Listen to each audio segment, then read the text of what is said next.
시청자 여러분 안녕하십니까? 더리더 박민영입니다.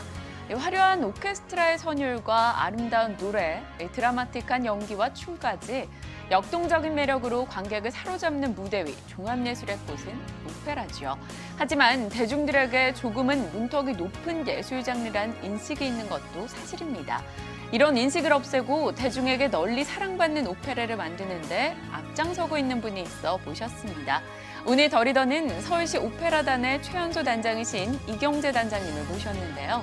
오페라 연출가에서 단장이 되기까지의 인생 스토리를 들어보고 대중에게 더 가까이 다가설 수 있는 오페라를 만들기 위한 노력에 대한 말씀 들어보겠습니다.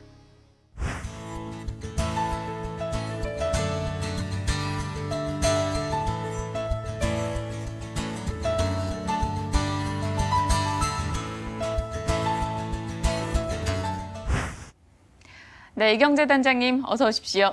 안녕하십니까? 네, 바쁘신데 시간 내주셔서 감사합니다. 네. 지난 8월 1일에 서울시 오페라단 단장으로 임명이 되셨습니다. 어느덧 한 3개월 정도 시간이 지났는데요. 그간 이 서울시 오페라단이 이끌어오신 느낌 어떠셨나요? 글쎄요, 제가 단장이 되기 전에는 오페라 연출가로서 활동을 해왔었는데요. 네. 단장이 되고 나서 작품 하나에 매진하는 일이 아니라 이제는 작품의 기획, 그다음에 실제로 행정과 예술과의 연결, 그리고 그것들이 관객에게 전달되기까지의 어떤 그런 노력, 이런 것들이 또 새로운 시각에서 오페라를 생각해 봐야 한다라고 생각하니 사실 뭐 부담도 좀 됐던 게 사실이고요. 네. 작품만 매진하던 어떤 그런 그림에서 이제는 조금 더 다양한 상황을 생각해 봐야 된다고 이런 시간들을 보내다 보니까 사실은 예술가에서 조금 이 단장직을 하는데 시차 적응을 하고 있는 중입니다. 네, 앞으로 좀 적응해 나가셔야 될 과정인 것 같은데요. 네. 제가 알기로는 서울시 오페라단 세종문화회관에 소속이 되어 있다라고 알고 있습니다. 본격적인 대담을 나누기 전에요. 이 서울시 오페라단 소개부터 좀 간단하게 해주실까요? 네, 저희는 1985년에 창단된 서울시 산하의 단체인데요. 실제로 서울시 오페라단이라는 타이틀을 갖고 있지만 세종문화회관이라는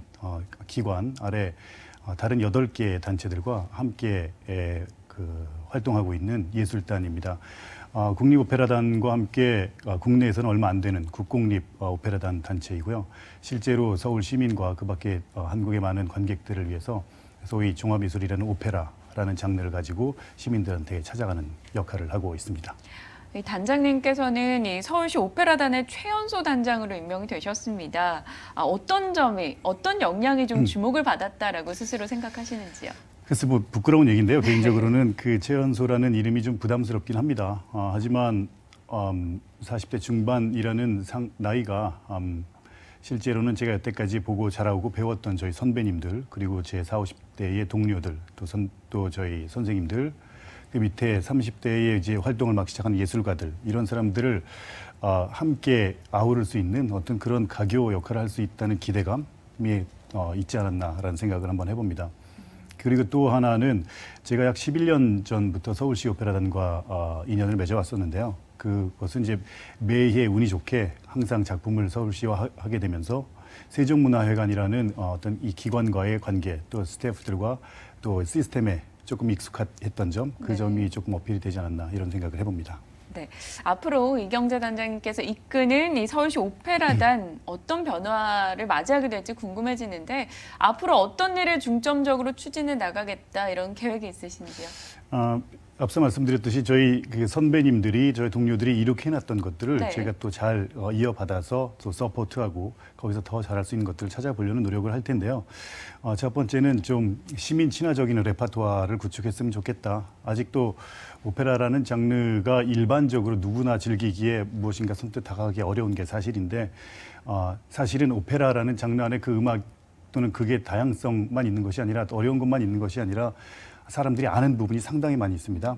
그래서 예를 들어 윌리엄 텔 서곡이라든지 딴따라다라란 따라다라란 따라다라란 또는 오펜바흐의 천국과 지옥, 이름은 생소하지만 캉캉춤이 나오고요. 그러니까 우리가 사실 알고 있고 접할 수 있던 것들이 오페라에 담겨 있었던 것이 상당히 많이 있습니다. 그래서 우리 시민들이 보고 즐길 수 즐길 때 내가 아는 것이 저 안에 들어있구나. 그게 오페라였구나라는 어떤 그런 레파토아들을 구체적으로 공부해서 시민들에게 좀 주고 싶은 것. 그다음에 실제로 오페라라고 하면 큰 대극장을 상상하기 마련인데 대극장뿐만이 아니라 중극장, 소극장 훨씬 더 가까운 거리에서 관객을 만날 수 있는 그 극장들의 규모도 적극적으로 활용했으면 좋겠다라는 생각도 하고 있고요. 또한 일반적으로 관객들이 다가오기 힘든 오페라라면 뭐 역시 학생이나 소외계층들도 같이 만나기 힘든 일이겠죠. 저희가 적극적으로 다양한 프로그래밍을 통해서 그분들을 좀 찾아가고 또 그분들이 함께 저희 작품을 볼 수 있는 어떤 계기를 만들고 싶은 것도 이제 뭐 시작하는 입장에 벅찬 어떤 그 프로그램 또는 계획이 네. 있습니다. 네. 말씀 주셨던 내용들을 다 이렇게 모아서 생각을 해보니까 뭐 일반인 서민들에게 조금 더 대중적인 모습으로 다가가고 싶다라는 데 많은 초점을 두신 것 같아요. 말씀 주셨다시피 서울시 오페라단의 작품을 연출하시면서 이 세종문화회관과 인연을 꾸준하게 맺어오셨다라고 이야기 주셨습니다. 네. 언제부터 인연을 또 어떻게 맺게 된지 그 스토리 좀 구체적으로 전해주실까요? 2006년인가요? 세종문화회관이 지금 엠시어터인데 작은 중극장의 규모의 오페라를 상연할 수 있는 극장이 있습니다. 네. 거기서 바스티안과 바스티엔느라는 모차르트의 3명이 나오는 작은 오페라인데요. 그 작품을 서울시 오페라단을 통해서 제가 데뷔를 할 수 있었습니다. 그 이후에 사람들이 다행히 사랑해 주셔서 매년 한 작품씩 서울시와 함께 작품을 올리게 되었고요. 2008년에는 대극장에서 유명한 오페라 라트라비아타라는 작품을 또 이탈리아의 트리에스테 극장과 교류하게 되면서 서울시에서 활동하는 연출가 중에 조금 더 구체적인 이미지를 가질 수가 있게 되었습니다. 네. 이후에 근간에는 근 5년 동안 또 서울시에서 하고 있는 오페라 마티네라는 아침마다 관객들을 가장 작은 극장에서 만나는 그런 프로그램 중에 거기 상임 연출 맡아서 지난 5년간 매달 관객들을 만나왔습니다. 이랬던 시간들이 아무래도 서울시 오페라단과는 좀 특별한 인연이 되어서 지금 이 자리에 있을 수 있게 되지 않았나 생각이 됩니다. 네, 인연이 좀 깊었다라는 느낌을 받고요. 또 이제는 단장님 자체에 대한 궁금증도 생깁니다. 대학에서 성악을 전공하셨어요. 그러다 오페라 연출가의 길을 걸으시다가 단장으로 발탁이 되신 겁니다. 오페라 연출에 눈을 뜨게 된 계기도 좀 궁금해지고요. 성악을 전공하다가 연출가로 변신하기까지 어떤 길을 걸으셨는지, 뭐 분명 갈등도 많으셨을 것 같은데 내적인 갈등 이런 거요. 그런 부분을 전해주실까요? 흥미롭게도 제가 성악을 전공한 이유는 오페라 연출가가 되고 싶어서 전공을 했습니다. 왜냐하면 네. 제가 처음에 공부를 시작할 때는 오페라 연출이라는 어떤 특화된 과목이 없었습니다. 그래서 오페라를 하고자 하면 성악을 하는 게 아무래도 맞겠다라는 생각이 들었고요. 그 과정을 통해서 성악하는 4년 동안 학교에서 일하는 그 기술 스태프, 조연출보, 조연출 또는 그 밖에 다른 사립단체나 또 프로페셔널한 단체들에서 조연출 역할을 하면서 연출에 대한 면을 엿보게 되었죠. 그래서 그 과정을 통해서 오페라 연출의 맛을 보았고요. 그 다음에는 또 흥미롭게도 합창단 생활을 1년을 했습니다. 네. 왜냐하면 그 시간 합창을 좋아서도 했었지만 아시다시피 오페라에는 합창이라는 또 파트도 있지 않습니까? 그래서 그 시간이 제가 연출하는데 구체적으로 도움이 되었던 것도 사실입니다. 이후에 이제 미국에 건너가서 오페라 연출이라는 특별한 공부를 할 수가 있게 되었죠. 그간에 걸으셨던 과정들이 하나하나가 다 만나서 지금 이 자리에 또 단장님이 오신 게 아닌가 생각이 듭니다. 수많은 이 오페라 작품의 연출을 맡아오셨어요. 제가 듣기로는 100편가량 된다고 들었습니다.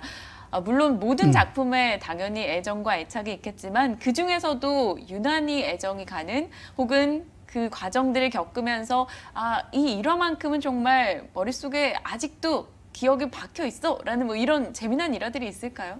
재미난 일은 아주 많고요. 네. 하지만 이제 도니제티 작곡가죠. 사랑의 매력을 작곡했던 도니제티는 똑같은 질문을 받았을 때 네. 10손가락 깨물어 안 아픈 자식 있겠냐라고 대답을 했지만 굳이 뽑자면 제가 처음 30대 초반에 연출했던 학교 프로덕션입니다. 돈조반니라는 네. 프로덕션이었고요. 그때는 학생들과 같이 오페라를 만들어가면서 오페라 작품을 잘하고 싶다라는 뭐 의도는 당연히 있었겠지만 연출가로서 이 학생들이 앞으로 미래에 돌아온다면 이 친구들과 다시 한번 또 프로 연출가로서 또 그 친구들은 프로 싱어로서 같이 같이 무대를 만들 수 있겠구나라는 어떤 그 미래에 대한 기대가 되게 컸었고요. 흥미롭게도 지금 그 11년 전에 같이 했었던 친구들은 지금 저와 같이 작품을 세종문화회관이나 예술의 전당에서 하고 있죠. 그래서 어떤 작품을 통해서 미래를 기대할 수 있다라는 것을 배운 게 돈저반이라는 작품이었고요. 하나 더 말씀드리고 싶은 것은 부천 문화재단에서 만들었던 부천필 코러스 이 단체들과 함께 만들었던 오페라 세비야 이발사라는 작품입니다. 그 작품에는 당시 예술감독이셨던 임헌정 선생님께서 요번에 네가 이 세비야 이발사를 만들어 보는 건 어떻겠니? 라고 제안을 해주셨는데 네. 그 과정을 통해서 젊은 연출가에게 전체 오페라 프로덕션을 적극적으로 다 믿고 맡겨주신다는 것. 다시 말하면 신뢰에 관한 문제죠.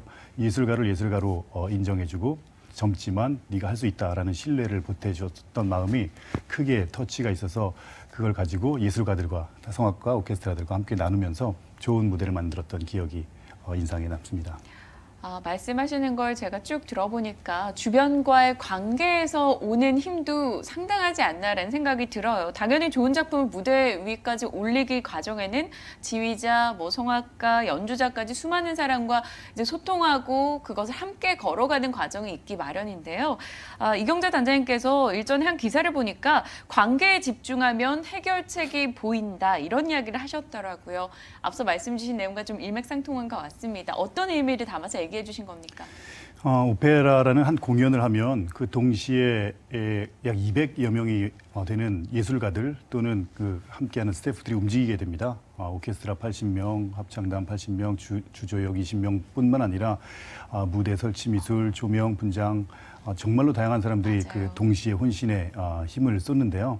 그 2시간, 3시간을 위해서 사실은 이들이 자기의 일들을 스스로 열심히 하는 것도 중요하지만 이들의 소리를 누구와 잘할 것인가라고 이 관계성을 무엇을 보고 작품을 위해서 어떻게 시간을 나눌 것인가. 누구나 자기 일에 최선을 다할 수 있지만 누구와 어떻게 최선을 다할 수 있느냐. 이게 이제 모든 일이 마찬가지겠지만 특히 오페라에선 중요하다고 생각이 됩니다. 그래서 그 지점을 각 파트에 있는 모든 사람들과 함께 나누고 우리 마음의 교집합을 찾는 일. 그 과정을 통해서 화합이 잘 되면 결국 그 마음이 관객들에게 전해지더라고요. 그런 경험 때문에 관계에 집중하면 무엇인가 작품의 클로에 다가갈 수 있다라는 의미에서 드린 말씀이었습니다.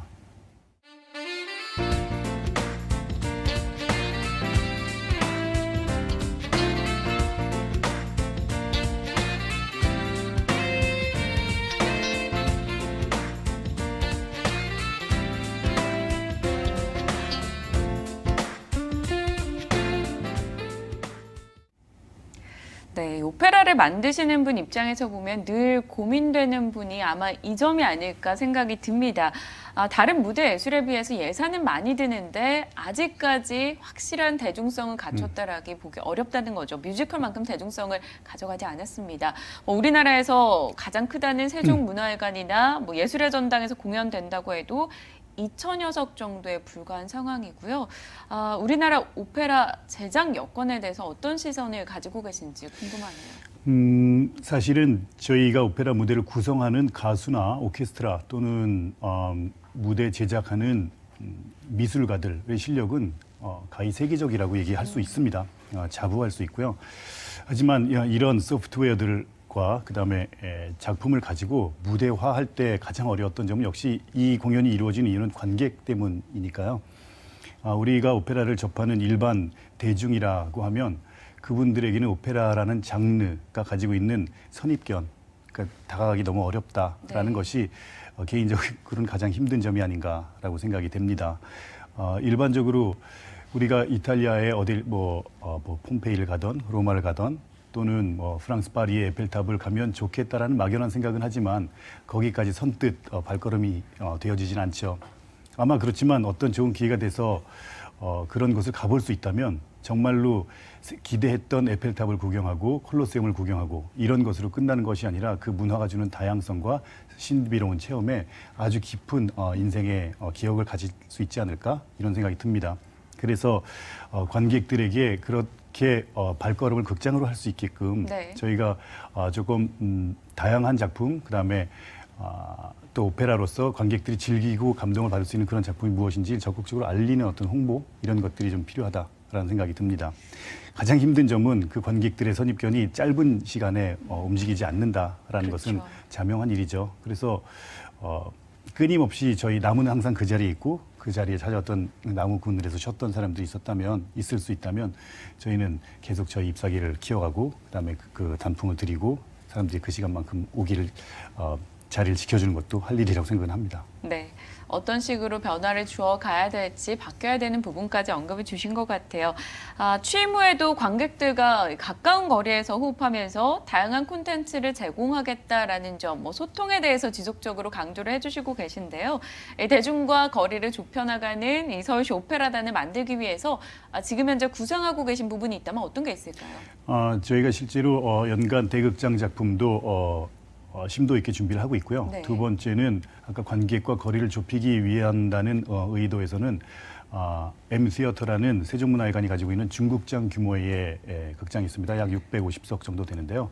그 극장에서 오페라를 관람하게 되면 실제로 관객들이 처음에 느끼는 것은 이렇게 짧은 거리에서도 오페라를 볼 수 있나? 그다음에 저 배우들의 숨소리와 그 호흡의 사용 이런 것들을 디테일하게 볼 수 있어서 훨씬 더 다양한 면에서 감동을 느낄 수 있다라는 경험을 해서 그런 M시어터 작품 준비하고 있고요.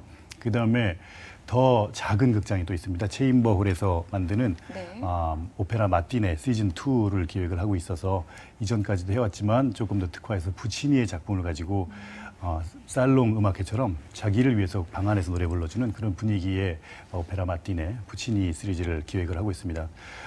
또한 또 대극장 작품의 경우엔 작품을 크게만 올리는 것이 아니라 앞서도 말씀드렸지만 지역에 있는 학생들이나 아니면 오페라라는 것을 궁극적으로 관람할 기회가 바로 닿지 않는 결심하기 힘든 사람들을 드레스 리허설에 초대해서 저희가 어떻게 오페라를 만들어가고 실제로 극장에 대한 경험을 쌓게 하고 이런 프로그램도 같이 준비를 하고 있습니다. 접근성 자체를 높이고 좀 더 친밀감을 느낄 수 있게 다가가겠다라는 포부를 좀 담아주셨네요. 오늘 11월이죠. 단장님 취임 후 첫 오페라 작품이 무대에 오를 것으로 예정돼 있다고 들었습니다. 코디판투테라는 작품인데 이게 어떤 작품이고 또 어떻게 준비를 해나가고 계신지 그 과정을 좀 전해주실까요? 네, 이것은 모차르트의 오페라이고요. 네. 모차르트가 작곡했을 당시에는 우리가 알고 있었던 피가로의 결혼이나 마술피리보다는 당대에 큰 히트를 친 작품은 아니었습니다. 하지만 전체적 내용을 보면 남녀 두 쌍의 애인들이 짝을 바꾸어서 자기 애인이 정말로 자기를 진실로 사랑하는 것인가라는 사랑 내기를 하는 그런 줄거리를 담고 있고요.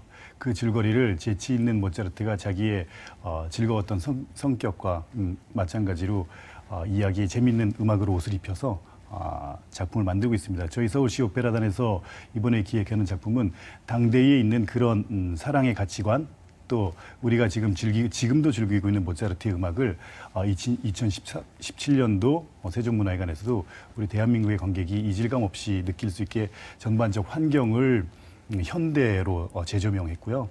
이런 모양의 오페라 프로덕션들은 덜어 있었지만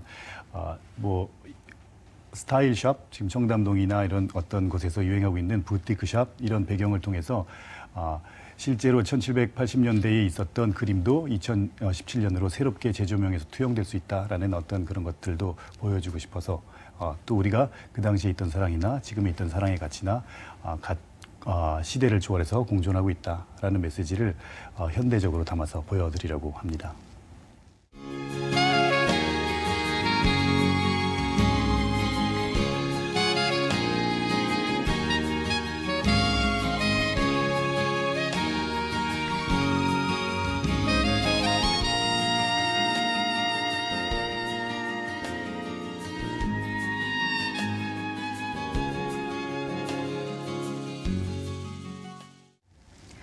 네, 일반 대중들은 이 오페라라는 장르가 조금 어렵게 느껴질 수 있습니다. 오페라의 매력을 알 수 있도록 오페라를 볼 때 팁이라던가 조금 더 저희가 알고 갈 수 있는 방법이라던가 이런 걸 좀 전해주신다면 어떤 게 있을까요? 사실 어떤 처음 만나는 사람 또는 자기랑 친하지 않은 사람과 같이 시간을 보낸다는 것 자체는 되게 어려움이 있습니다. 불편하죠. 네, 하지만 오페라의 매력이라고 한다면 그렇게 불편함에도 불구하고 극장에 가시면 극장에 온 그분을 위해서 정말로 많은 사람들이 동시에 노력을 하고 있다는 말씀을 아까 드렸지만 나를 위해서 그렇게 오랜 시간 음악 공부를 했던 바이올리니스트들, 비올리스트, 첼리스트들 또는 팀파니스트들이 동시에 80명이라는 또는 60명이라는 어떤 큰 대규모로 나를 위해서 음악을 연주하고 있구나. 또 저 무대 위에서 막연하게 저렇게 노래하는 사람이 아니라 저 사람들이 여기 앉아있는 나를 위해서 노래하고 있구나. 이런 마음을 보내려고 노력을 한다면 생각보다 흥미로운 나만의 아주 그 호화사치를 누릴 수 있다고 생각이 되고요. 그것은 불과 어떤 그 돈의 몫이 아니라 정말로 많은 사람들이 그 시간을 그 관계에 주기 위해서 네. 많은 시간과 노력, 땀방울을 흘렸다는 것을 공감할 수 있는 독특한 체험이 될 겁니다. 좋습니다. 앞으로 오페라를 관람할 때 꼭 그런 마인드를 가지고 네. 저희도 한번 바라보도록 할게요. 이번에는 한국 오페라에 대한 이야기 좀 나눠보고자 합니다. 올해가 한국 오페라 탄생 70주년이 되는 해인데요.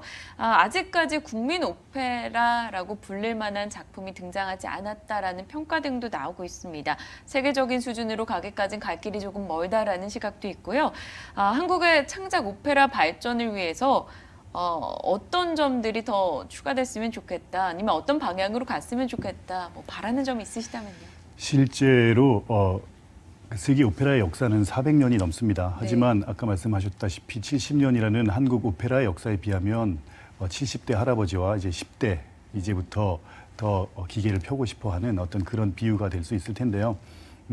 실제로 한국에서는 그 성악가 등 음악가에 관한 그 재료는 많이 구비가 되어 있으나 그것을 활용할 수 있는 창작 오페라라는 산업 또는 창작 오페라에 포커스를 맞추는 일들은 쉽지가 않았습니다. 그 이유는 오페라를 위한 대본가 또는 오페라를 위한 작곡가들의 특화가 아직 미비했기 때문이죠. 이것은 뭐 교육의 문제도 있겠지만 이제는 대본가와 작곡가들이 더 궁극적으로 오페라라는 것을 위해서 모여서 협업하고 조금 더 공부를 한다면 그런 부분들은 조금씩 앞으로 나아지지 않을까라는 생각이 듭니다.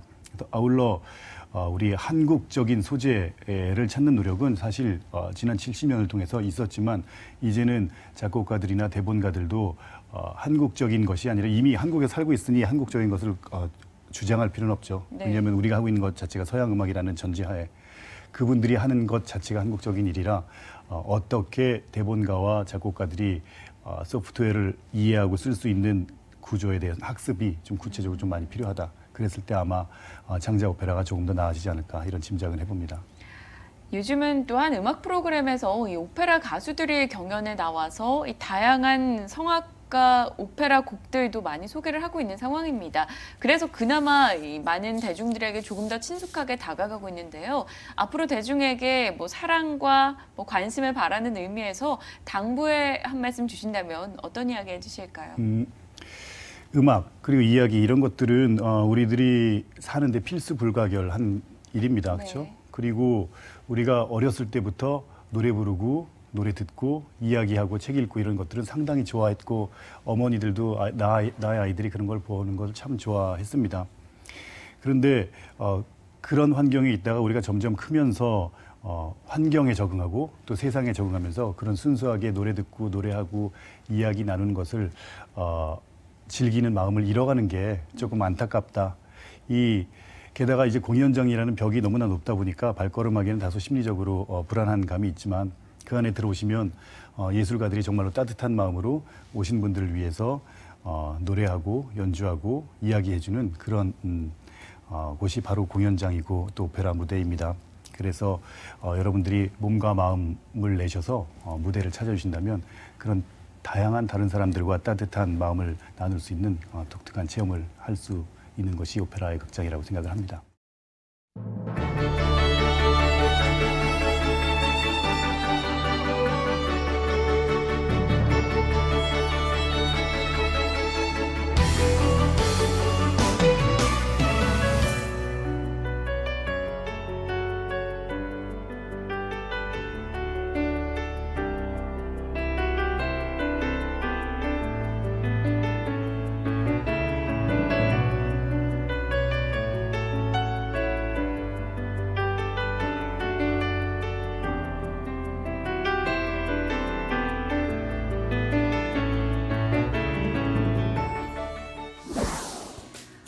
오페라는 일부 계층이 향유하는 어려운 장르라는 편견을 깨고 이 대중에게 친숙하게 다가서는 오페라를 만들기 위해 노력하고 있는 이경재 단장님의 노력이 인상적이었습니다.